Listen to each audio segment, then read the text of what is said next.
All that is beautiful and blessed is in yourself, not in your neighbor's wealth. Are you poor? You are poor indeed if you are not stronger than your poverty. You have suffered calamities? Well, will you cure calamity by adding anxiety to it? Can you mend a broken vase by weeping over it, or restore a lost delight by your lamentations? The Heavenly Life by James Allen. Chapter 4. The Unfailing Wisdom. A man should be superior to his possessions, his body, his circumstances and surroundings, and the opinions of others, and their attitude towards him. Until he is this, he is not strong and steadfast.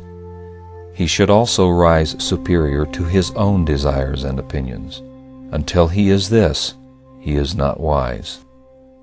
The man who identifies himself with his possessions will feel that all is lost when these are lost.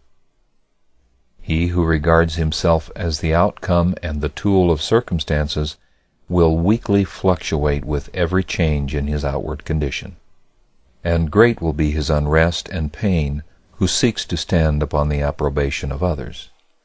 To detach oneself from every outward thing, and to rest securely upon the inward virtue, this is unfailing wisdom. Having this wisdom, a man will be the same whether in riches or poverty. The one cannot add to his strength, nor the other rob him of his serenity. Neither can riches defile him who has washed away all the inward defilement, nor lack of them degrade him who has ceased to degrade the temple of his soul. To refuse to be enslaved by any outward thing or happening, regarding all such things and happenings as for your use, for your education, this is wisdom. To the wise all occurrences are good, and, having no eye for evil, they grow wiser every day. They utilize all things, and thus put all things under their feet. They see all their mistakes as soon as made, and accept them as lessons of intrinsic value, knowing that there are no mistakes in the divine order. They thus rapidly approach the divine perfection. They are moved by none, yet learn from all. They crave love from no one, yet give love to all. To learn and not be shaken, to love where one is not loved, herein lies the strength which shall never fail a man. The man who says in his heart, "I will teach all men, and learn from none," will neither teach nor learn whilst he is in that frame of mind, but will remain in his folly. All strength and wisdom and power and knowledge a man will find within himself, but he will not find it in egotism. He will only find it in obedience, submission, and willingness to learn. He must obey the higher and not glorify himself in the lower.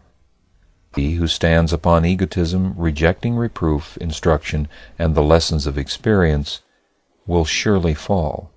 Yea, he is already fallen. Said a great teacher to his disciples, "Those who shall be a lamp unto themselves, relying upon themselves only, and not relying upon any external help, but holding fast to the truth as their lamp, and seeking their salvation in the truth alone, shall not look for assistance to any besides themselves. It is they among my disciples who shall reach the very topmost height. But they must be willing to learn." The wise man is always anxious to learn, but never anxious to teach, for he knows that the true teacher is in the heart of every man, and must ultimately be found there by all. The foolish man, being governed largely by vanity, is very anxious to teach, but unwilling to learn, not having found the holy teacher within who speaks wisdom to the humbly listening soul. Be self-reliant, but let your self-reliance be saintly and not selfish. Folly and wisdom, weakness and strength, are within a man, and not in any external thing, neither do they spring from any external cause. A man cannot be strong for another. He can only be strong for himself. He cannot overcome for another. he can only overcome for himself. You may learn of another, but you must accomplish for yourself.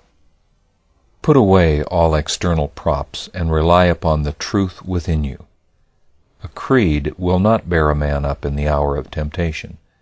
He must possess the inward knowledge which slays temptation. A speculative philosophy will prove a shadowy thing in the time of calamity. A man must have the inward wisdom which puts an end to grief. Goodness, which is the aim of all religions, is distinct from religions themselves. Wisdom, which is the aim of every philosophy, is distinct from all philosophies. The unfailing wisdom is found only by constant practice in pure thinking and well-doing, by harmonizing one's mind and heart to those things which are beautiful, lovable, and true. In whatever condition a man finds himself, he can always find the true, and he can find it only by so utilizing his present condition as to become strong and wise. The effeminate hankering after rewards and the craven fear of punishment, let them be put away forever, and let a man joyfully bend himself to the faithful performance of all his duties, forgetting himself and his worthless pleasures, and living strong and pure and self-contained. So shall he surely find the unfailing wisdom, the godlike patience and strength. The situation that has not its duty, its ideal, was never yet occupied by man. Here or nowhere is your ideal. Work it out therefrom, and working, believe, live, be free. The ideal is in yourself. The impediment, too, is in yourself. Your condition is but the stuff you are to shape that same ideal out of. What matters whether such stuff be of this sort or that, so the form you give it be heroic or poetic? O you that pine away in the imprisonment of the actual, and cry bitterly to the gods for a kingdom wherein to rule and create, know this of a truth: the thing you seek is already within you, here and now, could you only see. All that is beautiful and blessed is in yourself, not in your neighbor's wealth. Are you poor? You are poor indeed if you are not stronger than your poverty. You have suffered calamities? Well, will you cure calamity by adding anxiety to it? Can you mend a broken vase by weeping over it, or restore a lost delight by your lamentations? There is no evil but will vanish if you will wisely meet it.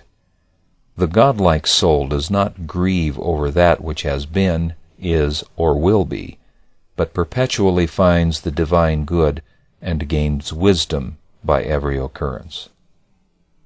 Fear is the shadow of selfishness, and cannot live where loving wisdom is. Doubt, anxiety, and worry are unsubstantial shades of the underworld of self, and shall no more trouble him who will climb the serene altitudes of his soul. Grief also will be forever dispelled by him who will comprehend the law of his being. He who comprehends shall find the supreme law of life, and he shall find that it is love, that it is imperishable love. He shall become one with that love, and loving all with mind freed from all hatred and folly, he shall receive the invincible protection which love affords.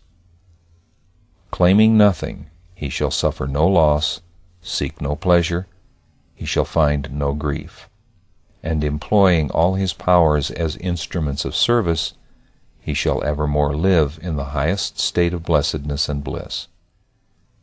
Know this: you make and unmake yourself. You stand and fall by what you are. You are a slave if you prefer to be. You are a master if you will make yourself one. Build upon your animal desires and intellectual opinions, and you build upon the sand. Build upon virtue and holiness, and no wind or tide shall shake your strong abode. So shall the unfailing wisdom uphold you in every emergency, and the everlasting arms gather you to your peace. Lay up each year thy harvest of well-doing, wealth that kings nor thieves can take away. When all the things thou callest thine, goods, pleasures, honors, fall, thou in thy virtue shall survive them all. End of chapter 4.